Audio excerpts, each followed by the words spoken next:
Over the past few weeks, the argument over gun control has raged. And among those demanding stricter gun laws is CNN host Piers Morgan. There's one particular stat that Morgan has been citing for weeks. In our commitment to balanced news, Ben investigates the truth behind it in Reality Check.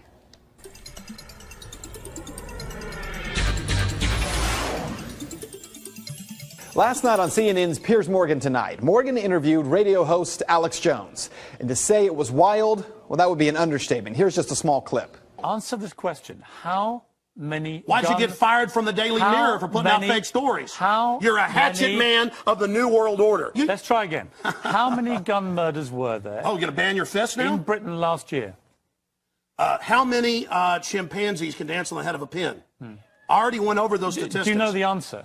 No, I don't. You said hundreds. It's very low.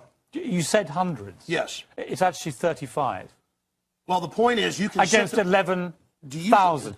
As I said, it was wild, and it got even more wild than that. But we wanted to take a look at some of that exchange, because the stat that Piers Morgan was continuing to cite, one that Great Britain, which banned guns about 15 years ago, had only 35 gun-related murders in 2011, compared to the United States, which had 11,000. Let's start there, because that number is not correct. According to FBI crime stats for 2011, there were 12,664 homicides in the U.S. Of those, 8,583 were caused by firearms. But of those, 400 are listed as justifiable homicide by law enforcement, 260 justifiable homicide by private citizens. On the other hand, it is true that percentage-wise, Britain has a lower gun homicide rate. With a population of 62.6 million, Great Britain saw 59 gun-related homicides for 2011. Still not the 35 Piers Morgan keeps citing. But that shouldn't be surprising that the gun homicide rate in a country that bans guns would be lower than in a country where guns are not banned.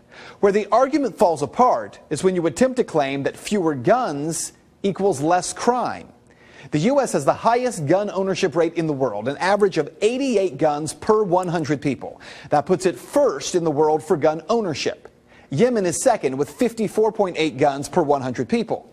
So that means the U.S. has the highest gun murder rate as well, right? Well, no. Honduras, El Salvador, and Jamaica have higher rates. So do 24 other countries. The U.S., despite being number one in gun ownership, is number 28 in gun homicide, with a rate of 2.97 per 100,000 people. Of course, Piers Morgan isn't calling for the U.S. to be more like El Salvador and Honduras. He's calling for us to be more like Great Britain. So what do the numbers look like there? The UK has the second highest overall crime rate in the EU. The UK has the fifth highest robbery rate, the fourth highest burglary rate.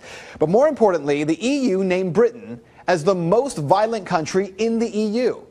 In the UK, there are 2,034 violent crimes per 100,000 people.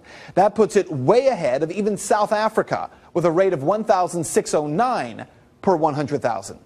In the United States, we're not even in the top 10. The U.S. has a violent crime rate of 466 crimes per 100,000 residents. So what this means for you is that while people like Morgan insist that the U.S. can learn from Great Britain, well, maybe we can. What we might learn is that violent crime is not the result of a gun or any tool. It is the result of the heart of men and women. And that is Reality Check. You can find the sources for the story posted on our website at fox19.com. If you'd like to make your voice heard in the story, head over to Ben's Facebook page. Find it by searching Ben Swann. And we are also putting a link to the full interview between Piers Morgan and Alex Jones. It's two parts. It's worth watching it. I was reading it last night. You need to watch it, though. You need to watch it. You have to watch it. Yeah.